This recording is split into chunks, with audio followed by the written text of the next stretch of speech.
Hello and welcome to this edition of the Akashic Insights Weekly. We're looking at 7th through 13th of March 2022. And I'm your host, Jen Duchenne of jenduchenne.com, Akashic Swan Guidance, and I'm using the Illuminating Journey Cards that I created with the guidance of the Akashic Records. I've already asked the cards, what do we need to know about this week? And let's see what the cards have to say. First card, the 3.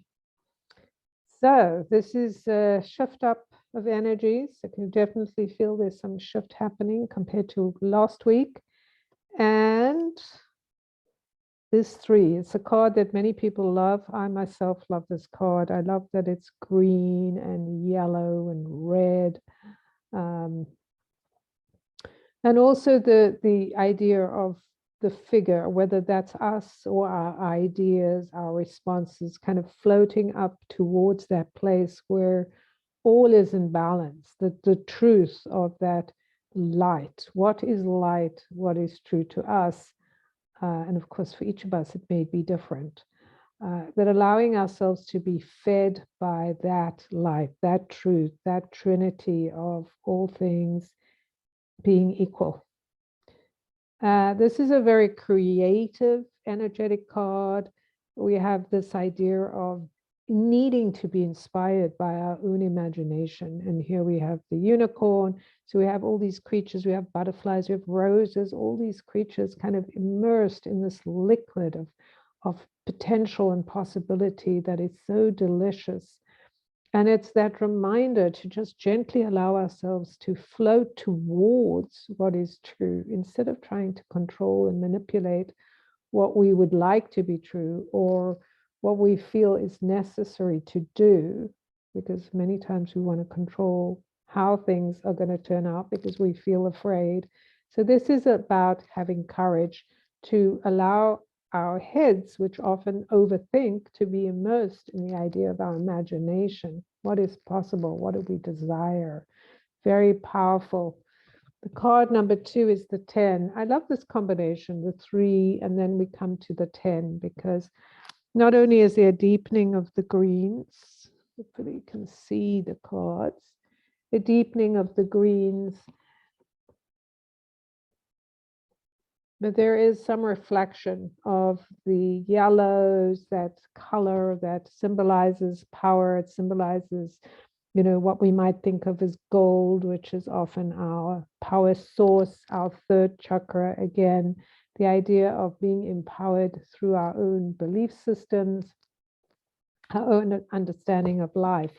So just seeing how this light is then here in between the horns of the cow. This is a female. The sword in the stone, this whole thing, the figure in the background, yellow. This is a lot to do with love and light. What is possible when we look at it from the personal level of our minds, and then we go to the more broader level of ourselves between the cosmos and earth. We have the cosmos, we have this sacred ground, we have water around it. There are all the symbols and attunement to being aligned to what else is there, besides what we already know, besides the stories we've told ourselves, the truths we've adopted for so long.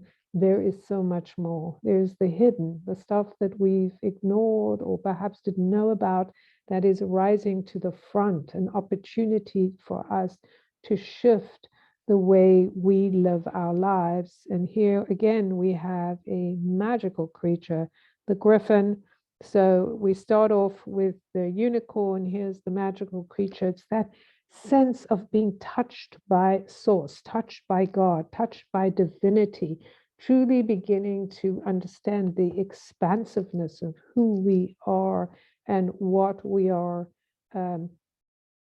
allowed. I'm using that word with inversion here because there's so much that we can do and have available, but we've limited what's available to us by saying, oh, I'm not allowed to do this, or I don't have permission to do this. So I feel like these cards are going, it's time to break through those kind of stories or those limitations, those walls about what's available to us as individuals and together. What can we do as individuals who may have felt disempowered or not capable of making change in a bigger picture? And here we are being presented with this essence of creativity, of the love and the support of the divine and, the celestial and the earthly.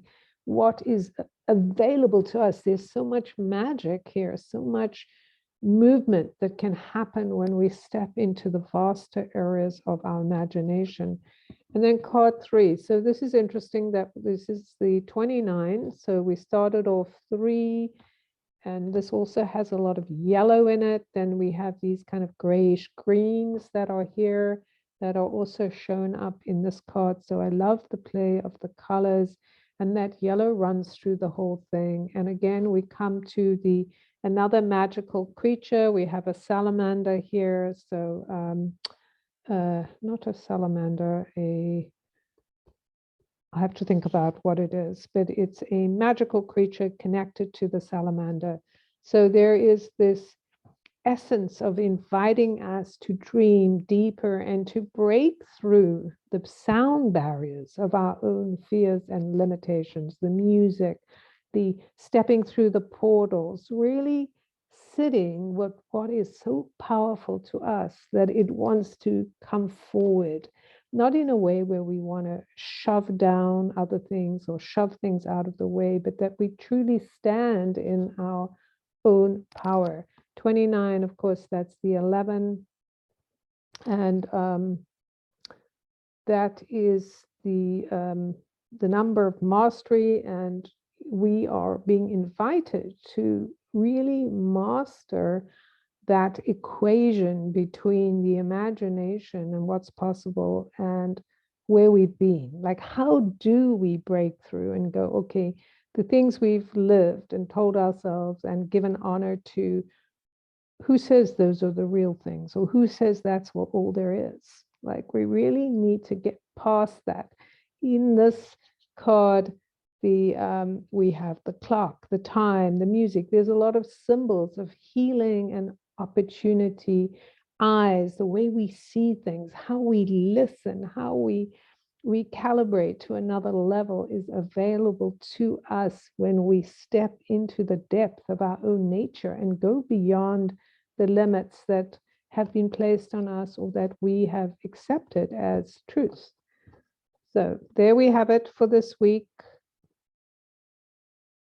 Rising up to the light, allowing our brains to be filled with the potential, the possibility of who we are, being empowered, feeling the energy, the love and light of the universe supporting us on the earth, and the earth's godliness rising, the beauty of that, and us stepping into this deeper part of being powerful without needing to overpower or to insist on someone else. We just follow what is true for us.